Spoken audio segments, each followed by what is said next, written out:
बिस्मिल्लाहिर्रहमानिर्रहीम अस्सलामु अलैकुम। CS 101 introduction to computer science.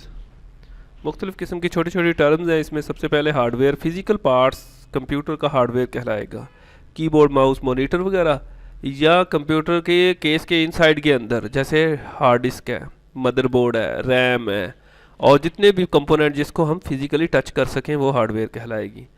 और जो इंस्ट्रक्शंस होंगी, जो हदायत होंगी, जो काम वर्किंग होगा कंप्यूटर के अंदर, वो सॉफ्टवेयर कहलाएगी। और जिसमें ऑपरेटिंग सिस्टम भी शामिल है। बड़ी डिटेल इसमें अवेलेबल है। ऑपरेटिंग सिस्टम किसे कहते हैं, ये जैसे विंडोज़ 10 वगैरह ये सॉफ्टवेयर में आ जाएंगे। प्रोग्रामिंग, इन सॉफ्टवेयर को बनाने के लिए जो टूल्स यूज़ होगा वो प्रोग्रामिंग टूल्स कहलाता है। और इसकी भी डिटेल नेक्स्ट अवेलेबल्स होंगी। नेटवर्क के ऊपर काफ़ी सारे मॉड्यूल्स हैं। जब कंप्यूटर्स आपस में कनेक्ट होते हैं तो उसे एक नेटवर्क बन जाता है। कंप्यूटर हो या मोबाइल वगैरह, कोई सी भी इलेक्ट्रॉनिक डिवाइस, दो या दो से ज़्यादा आपस में कनेक्टेड हो जाए तो वो नेटवर्क कहलाएंगी। और इसका मकसद क्या होता है, रिसोर्स शेयरिंग्स। जैसे प्रिंटर शेयर करना है दो सिस्टम ने, या कोई एक मूवी एक मोबाइल से दूसरे मोबाइल में हमने शेयर करनी है, तो इसे क्या कह देंगे, इस मकसद के लिए हमें नेटवर्क बनाना चाहिए। तो उसी नेटवर्क से कनेक्शन बनते बनते इंटरनेट जो है वो बन गया है। ग्राफिक्स के अंदर कौन सी चीज़ें आएंगी, जिसके अंदर इमेज आएगी, वीडियो, ऑडियो और फिल्म्स, फोटोग्राफी, इस तरह के वर्किंग जितनी भी है वो ग्राफिक्स की डिसिप्लिन में कहलाएंगी। रोबोट्स, हार्डवेयर और ऑटोमेटिक सिस्टम्स रोबोट्स कहलाते हैं। तो रोबोट्स जो है capable carrying out a complex series of action automatically, वो एक्शन परफॉर्म करें तो वो रोबोट्स कहलाएगा। डेटाबेस, डाटा किसे कहते हैं, collections of material, any collection of data जो है वो डेटाबेस कहलाएगी। जैसे स्टूडेंट का डाटा इकट्ठा कर लें, किसी यूनिवर्सिटी का डाटा इकट्ठा कर लें, या मुख्तलिफ कंट्रीज़ का डाटा आ जाए तो उसको रखने के लिए DBMS रिक्वायर्ड होगा।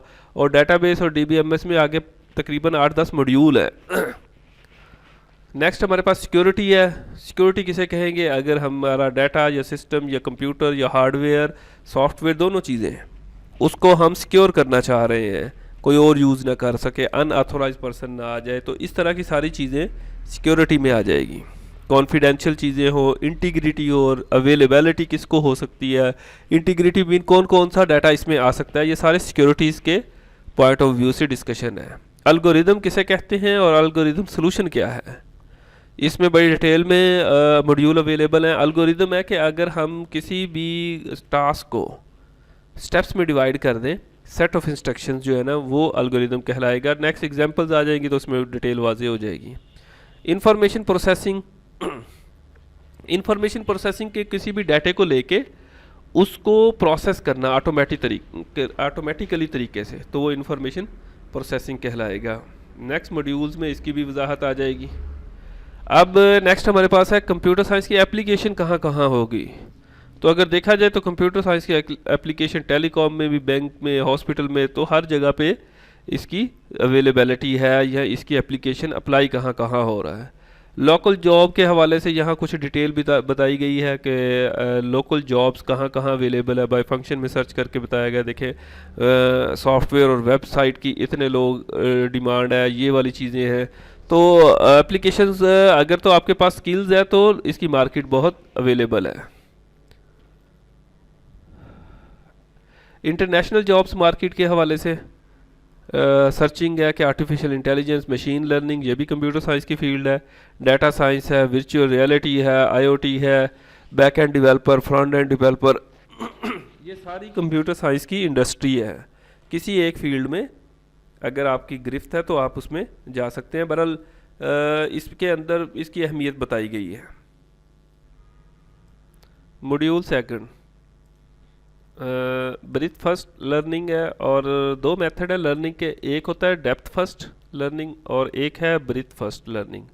ब्रीथ में हम पहले इंट्रोडक्शन देख लेते हैं चीज़ों का, और डेप्थ में क्या आएगा कि एक चीज़ को पकड़ा और उसकी डेप्थ में चले गए, डिटेल में चले गए। तो यहाँ जो मेथड अडॉप्ट किया गया उसमें ब्रीथ फर्स्ट में हम इंट्रोडक्शन देखेंगे, चीज़ों मुख्तलिफ उसकी क्लासेस का, मुख्तलिफ डिसिप्लिन्स का कंप्यूटर साइंस के हवाले से। तो उसमें पहले सर्च इंजन की टेक्निक्स है, यूजेज एंड टेक्निक्स, और फिर हिस्ट्री ऑफ कंप्यूटर है, डाटा स्टोरेज है। इस मॉड्यूल के अंदर अगर हम इसको ना भी स्टडी करें तो ज़्यादा बेस्ट है, क्योंकि इस हर टॉपिक के ऊपर कम अज़ कम भी 10 मॉड्यूल्स हैं। सर्च इंजन यूजेज और टेक्नोलॉजी के अंदर क्या होगा कि सर्च इंजन कैसे काम करता है, किस तरह हम सर्च कर सकते हैं। अगर हम थर्ड मॉड्यूल देखें तो यहाँ से उसकी डिटेल शुरू हो जाती है सर्च इंजन के हवाले से। और फिर इसी तरह तकरीबन 10 से 15 मॉड्यूल होंगे हिस्ट्री ऑफ कंप्यूटर के, डाटा स्टोरेज के, डाटा मैनिपुलेशंस के, ऑपरेटिंग सिस्टम के। तो जब हम डेप्थ में चीज़ों को ही भी स्टडी कर लेंगे तो इन सारी चीज़ों की हमें अंडरस्टैंडिंग हो जाएगी। लिहाजा हम थर्ड मॉड्यूल को शुरू करते हैं जिसके अंदर सर्च इंजन। सर्च इंजन कैसे कहेंगे, किसे कहेंगे? ऐसी वेबसाइट, ऐसा पेज जो आगे मज़ीद चीज़ों को सर्च करने में हेल्प करता है, वो सर्च इंजन कहलाता है। जैसे आम तौर पे हम गूगल को देखते हैं। गूगल क्या चीज़ है? गूगल एक ऐसी वेबसाइट है जिसके ऊपर हम मज़ीद किसी वेबसाइट को, किसी वीडियो को, किसी भी चीज़ को, किसी टर्म को सर्च करते हैं तो उसे सर्च इंजन कह देते हैं। बहुत सारे सर्च इंजन अवेलेबल है, जैसे याहू वालों का भी सर्च इंजन है, MSN का भी है। और इसके अलावा भी ये देखें, मार्केट ट्रेंड्स दिया गया है कि ज़्यादातर 90% जो है ना वो गूगल का सर्च इंजन है, बिंग है, याहू है, बेडू है, यांडेक्स है। तो ये सारे सर्च इंजन अवेलेबल है। आप किसी में भी चीज़ों को सर्च, सबका थोड़ा थोड़ा डिफरेंट मेथड होगा। गूगल को सर्च करेंगे, google.com करेंगे तो ये वाला सर्च इंजन, ये वाली वेबसाइट आ जाएगी, यहाँ हम अपना डाटा देंगे। अच्छा, इसमें अगली टर्म आ गई क्यूरी। किसे कहते हैं? क्यूरी, जो हम जहाँ पे डाटा सर्च करते हैं उसे क्यूरी कहेंगे। जैसे वर्चुअल यूनिवर्सिटी लिखा और सर्च किया तो ये जो वर्चुअल यूनिवर्सिटी है ये क्यूरी होगा। तो जो भी सर्च करना है वो लिखेंगे तो उसे क्यूरी यानी कि उस क्वेश्चन को कहेंगे। जी, हाउ गूगल वर्क्स। तो इसके अंदर जो क्यूरी दी गई होगी तो गूगल उससे रेलिवेंट जितने भी वेब पेजेस होंगे वो आपको दिखा देगा। आप उसमें से किसी एक पे क्लिक करके उसको ओपन करके उसकी डिटेल देख लेंगे। जैसे फॉर एग्जांपल ये दिए गए हैं कुछ टॉपिक, इसे एयरपोर्ट लिखें तो एयरपोर्ट आ जाएंगे। Where is the closest airport, virtual university in Islamabad. ये 2-3 चीज़ें आप सर्च करके देखें तो आपको डिटेल मिल जाएगी। इसके अलावा यूज़ ऑफ माइक्रोफोन है कि अगर हम वॉइस के साथ सर्च करना चाह रहे हैं तो यहाँ पे ये देखें माइक्रोफोन दिया गया, इस पर क्लिक करें और वॉइस के साथ सर्च करें तो डाटा वो भी सर्चिंग उसी तरह क्यूरी जनरेट हो जाएगी। फ्लिप अ कॉइन कि अगर हम इस तरह इसकी सर्चिंग करें तो इससे रेलिवेंट चीज़ें हमें गूगल अवेलेबल कर देगा। क्यूरी की फॉर्मेशन है कि क्यूरी जैसे लिखी जाएगी, अगर फॉर एग्जांपल हेड हर्ट्स लिखा है या हेड ची लिखा है तो ये 2 डिफरेंट चीज़ें हैं जो गूगल इसको सर्च करेगा। कैपिटलाइजेशन, गूगल डिफरेंस नहीं करता कि आप स्मॉल में लिख रहे हैं कंप्यूटर साइंस या कैपिटल में लिख रहे हैं, जिसे केस सेंसिटिव भी कहा जाता है। तो कोई डिफरेंस नहीं है। अगर आप स्मॉल कंप्यूटर सी स्मॉल लिख दें या सारे ही स्पेलिंग स्मॉल लिख दें या कैपिटल लिखें, इससे कोई डिफरेंस नहीं है।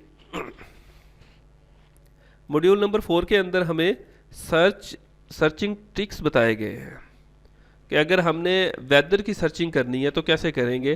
तो वेदर और आगे लोकेशन बताएंगे तो वहाँ का वेदर हमें मिल जाएगा। और अगर हमने कैलकुलेशन करनी है गूगल के ऊपर तो गूगल के ऊपर सिंपल तौर पे आप लिखें और दरमियान में प्लस माइनस मल्टीप्लिकेशन करेंगे तो एक कैलकुलेटर गूगल खुद ब खुद सर्च करके ले आएगा, तो आप उसके ऊपर अपनी कैलकुलेशन परफॉर्म कर लेंगे। ये मुख्तलिफ़ किस्म की कैलकुलेशन परफॉर्म करके देखें, परफॉर्म करेंगे चीज़ों की क्लैरिटी हो जाएगी। इसी तरह करेंसी की कन्वर्जन्स है कि पाकिस्तानी रुपीज़ से डॉलर में अगर कन्वर्ट करनी है तो आप 10 यूरो लिख के 100 यूरो लिखें और कन्वर्ट करें पाकिस्तानी रुपीज़ में तो वो आपको उसमें कन्वर्जन दिखा देंगे। इसी तरह हमारे पास मुख्तलिफ़ किस्म का KPH से MPH में मीटर से सेंटीमीटर, सेंटीमीटर से मीटर, किसी तरह की भी कन्वर्जन करनी हो तो गूगल में जस्ट लिखें, वो आपको कन्वर्जन ले आएगा और ये चीज़ें सर्च करके देखें। मॉड्यूल नंबर 5 के अंदर हमें दिखाया गया कि सर्च ऑपरेटर कौन कौन से यूज़ होते हैं कि अगर चीज़ों को हमने सोशल मीडिया पे सर्च करना है, for example FIFA world cup, और फेसबुक पे देखना है तो @ साइन लगाएं और आगे फेसबुक लिख दें, तो फेसबुक के ऊपर उससे रेलिवेंट जितनी भी चीज़ें होंगी, जितने भी पेजेस होंगे, जितने भी लोगों ने कुछ किया होगा, वो सर्च में आ जाएंगे। या इसी तरह फीफा वर्ल्ड कप है, ट्विटर करेंगे तो ट्विटर पे आ जाएगा, या यूट्यूब कर देंगे तो यूट्यूब पे आ जाएगा। ये सोशल मीडिया के ऊपर जितनी भी चीज़ें हैं वो @ के साथ हम अप्लाई कर सकते हैं। अगर हमने किसी चीज़ की प्राइस सर्च करनी है तो ये देखें, लैपटॉप PKR और प्राइस मेंशन कर दी तो हमें हमारी सर्चिंग जितनी बेस्ट क्यूरी करेंगे उतनी सर्चिंग इजी हो जाएगी। हैशटैग को की मदद से कोई चीज़ सर्च करनी है तो एजुकेशन के हैशटैग चाहिए तो हैशटैग लगाएं और साथ में एजुकेशन लिख देंगे तो वो। Exclude words from the query से मुराद ये होगा कि अगर कोई चीज़ ऐसी है जो एक से ज़्यादा मीनिंग रख रही है, फॉर एग्जांपल ये वाला वर्ड है तो इसके 2 मीनिंग्स हैं और इसके अंदर एक एनिमल का है, दूसरा कार का है, तो हम साथ में कार मेंशन कर देंगे तो हमारी क्यूरी जो है ना एग्जैक्टली उसी पे जाएगी। एग्जैक्ट मैच के हवाले से अगर हम इन्वर्टेड कोमास के अंदर ये 2 कोमास लगा के डाटा लिखेंगे तो वो एग्जैक्ट मैचिंग वाली चीज़ लेके आएगा, और अगर इसके बगैर लिखेंगे तो इसमें जो पहला वर्ड है उससे मैचिंग, दूसरे के साथ, तीसरे के साथ मैचिंग के साथ डाटा सर्च होना शुरू हो जाएगा। और इसी तरह वाइल्ड कार्ड की बेस के ऊपर भी हम सर्चिंग कर सकते हैं। वाइल्ड कार्ड कहते हैं ये स्टैरिक, तो ये जहाँ जहाँ ये वाली चीज़ इससे मिलती जुलती लिखी होगी, पूरी या हाफ या दरमियान में से, तो वो सारी चीज़ें सर्च करके ले आएगा अगर हम स्टैरिक का वर्ड यूज़ करेंगे।